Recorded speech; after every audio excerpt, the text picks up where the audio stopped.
नमस्कार दोस्तों, मैं परीक्षित गुप्ता। आप देख रहे हैं द बिजनौर न्यूज। पेश है इस वक्त की बड़ी खबर। आपातकाल को 50 साल पूरे हो गए हैं। इस मौके पर प्रधानमंत्री नरेंद्र मोदी ने एक्स ट्विटर के माध्यम से पोस्ट करते हुए बताया कि आज भारत के लोकतांत्रिक इतिहास के सबसे काले अध्यायों में से एक आपातकाल लागू होने के 50 साल पूरे हो गए हैं। भारत के लोग इस दिन को संविधान हत्या दिवस के रूप में भी मनाते हैं। इस दिन भारतीय संविधान में निहित मूल्यों को दरकिनार कर दिया गया था। उधर भारतीय जनता पार्टी के लोगों ने बिजनौर में भी आपातकाल के 50 साल पूरे होने पर इसकी 50वीं वर्षगांठ मनाई है। आइए देखते हैं क्या है पूरा मामला। भाजपाइयों ने आपातकाल पर की बैठक। आपातकाल की मनाई 50वीं वर्षगांठ। कांग्रेस सरकार में लगाए गए आपातकाल को हुए 50 साल। बीजेपी जिला अध्यक्ष, चेयरमैन सहित दर्जनों बीजेपी कार्यकर्ता वर्षगांठ में हुए शामिल। बिजनौर भाजपा कार्यालय पर मनाई गई आपातकाल की 50वीं वर्षगांठ। राज्यसभा सांसद रहे, उड़ीसा के प्रभारी, और आप लोग पहले से भी परिचित होंगे। भाई साहब हमारे जो है जिले के प्रभारी भी रहे हैं। तो ऐसे श्री विजयपाल तोमर जी का मैं अपने जनपद बिजनौर में स्वागत करता हूँ। साल हो गए इमरजेंसी जो देश वार्ता है, क्या कहना चाहते हैं? आज आपातकाल की 50वीं वर्षगांठ का इस पत्रकार वार्ता में आप सबका अभिनंदन है। देखिए,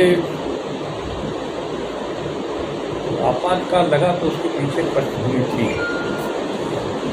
और आजकल के जो नौजवान हैं 50 साल तक की एज वालों को, बच्चों वालों, सब वालों को पता नहीं आपातकाल में कितनी जाती है। आज कांग्रेस पिछले गण चुनाव में भी यहाँ देखा, सब जगह संविधान बचाओ, लोकतंत्र बचाओ का नारा देती है, और उनके नेता एक संविधान की किताब अपने पास लिए बैठते हैं। लेकिन कांग्रेस के अंदर भी कभी लोकतंत्र नहीं था, और बाहर भी उन्होंने कभी लोकतंत्र का, संविधान का सम्मान नहीं किया। और मैं उदाहरण के लिए बताता हूँ, 69 में राष्ट्रपति का चुनाव हुआ। कांग्रेस के ही पार्लियामेंट्री बोर्ड ने नीलम संजीव रेड्डी को राष्ट्रपति घोषित किया था उम्मीदवार। इंदिरा गांधी जो प्रधानमंत्री थी, उन्होंने नहीं माना। पार्टी के निर्णय को जो लोकतंत्र की दुहाई दे रहे हैं, उनकी ही दादी थी वो, उन्होंने नहीं माना, कहा आत्मा की आवाज प्रवोटोर बीबीगिरी को जितवा दिया। कांग्रेस दो फाड़ हुई।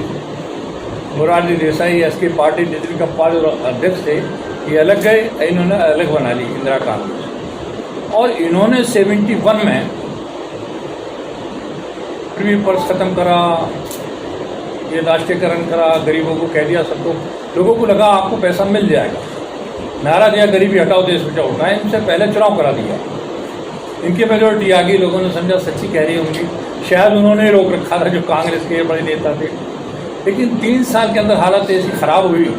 74 में गुजरात में छात्र आंदोलन शुरू हुआ, बिहार में छात्र आंदोलन शुरू हुआ, बेरोजगारी बढ़ी, महंगाई बढ़ी, और हालत ये हो गई कि लोग भूखे मरने लगे, खाद्यान्न की कमी हो गई, जगह जगह आंदोलन होने लगे। जब आंदोलन हुए, एक आंदोलन रेल रोको आंदोलन जॉर्ज फर्नांडिस ने किया था 8 मई 74, पूरा रेल जाम हो गया। उसके बाद इन्होंने सबसे पहले राष्ट्रपति शासन लगाया गुजरात के अंदर। ये शुरुआत थी इनकी कि कैसे आपातकाल लगा।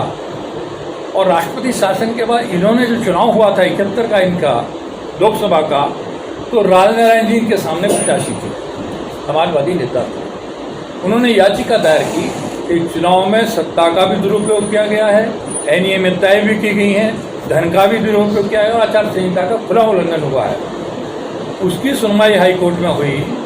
12 जून 75 को जस्टिस थे जगमोहन लाल सिन्हा, उन्होंने निर्णय दिया कि 6 साल तक कोई निर्वाचन नहीं लड़ सकती, जिनका चुनाव अवैध घोषित किया जाता है। अब देखिएगा, नैतिकता के नाते हाई कोर्ट के जजमेंट में न मान के इस्तीफा दे देना चाहिए था, इस्तीफा नहीं दिया। 25 जून को रात्रि में जब सोए हुए थे, आपातकाल घोषित कर दिया। और ये आपातकाल जिसमें उसी समय रात को ही सारे मीडिया हाउस जितने थे सबकी बिजली कटवा दी गई, कोई प्रेस में प्रिंट नहीं होगा, सेंसर कर दिया गया। और सुबह को रेडियो से पता चला लोगों को रात को ही सब गिरफ्तारियां शुरू हो गई। बड़े पैमाने पर गिरफ्तारी हुई। जयप्रकाश नारायण गिरफ्तार हुए, चौधरी चरण सिंह गिरफ्तार हुए, अटल बिहारी वाजपेयी गिरफ्तार हुए, अडवाणी जी गिरफ्तार हुए, जितने भारतीय जनता पार्टी के नेता थे सब गिरफ्तार हुए। और गिरफ्तारी ही नहीं, जो जनसंघ, सुबह जनसंघ था, जनसंघ पर, आरएसएस पर, विद्यार्थी परिषद पर, उससे जुड़े हुए संगठनों को प्रतिबंधित कर दिया गया। और एक यही नहीं किया गया, इन्होंने सभी नेता जितने थे विपक्ष के सबको उठा के जेल में डाल दिया। और जो जेल में जातियाँ हुई, मैं कहता हूँ केवल राजनीतिक लोगों की नहीं, फिल्मी कलाकारों को भी और पत्रकारों को भी जेल में ठोका गया। इस तरह इन्होंने संविधान को कुचलने का काम किया, संविधान की हत्या करने का काम किया, उसकी आत्माओं पर आघात पहुंचाने का काम किया। इससे बड़ा कोई प्रमाण नहीं होगा कि फिल्मी कलाकारों तक को नहीं बख्शा। जो इनका गुणगान करते थे उनको छूट थी, जैसे किशोर कुमार जी के गाने ही बंद करा दिए, पूरा बंद था, रेडियो ऑडियो में सब जगह बंद हो गया था उनके गाने। चाहे फिल्मी कलाकार थे, चाहे मीडिया पर्सन थे या विपक्ष के लोग थे, सबको एक जेल बनाकर रख दिया। ये समझिए कि करीब 21 महीने तक इन्होंने बिल्कुल ये हालात रखा कि वहाँ पर कितनी जातियाँ हुई जेल के अंदर लोगों की। मैं वकालत करता था, मेरे सीनियर थे, वो चौधरी चरण सिंह जी के साथ थे, वो भी बाद में सांसद 77 में वहाँ से गाजियाबाद से, उनको उठा के लेके कचहरी में से बंद कर दिया। बलबीर सिंह थे वकील साहब, उनको उठा के लेके बंद कर दिया।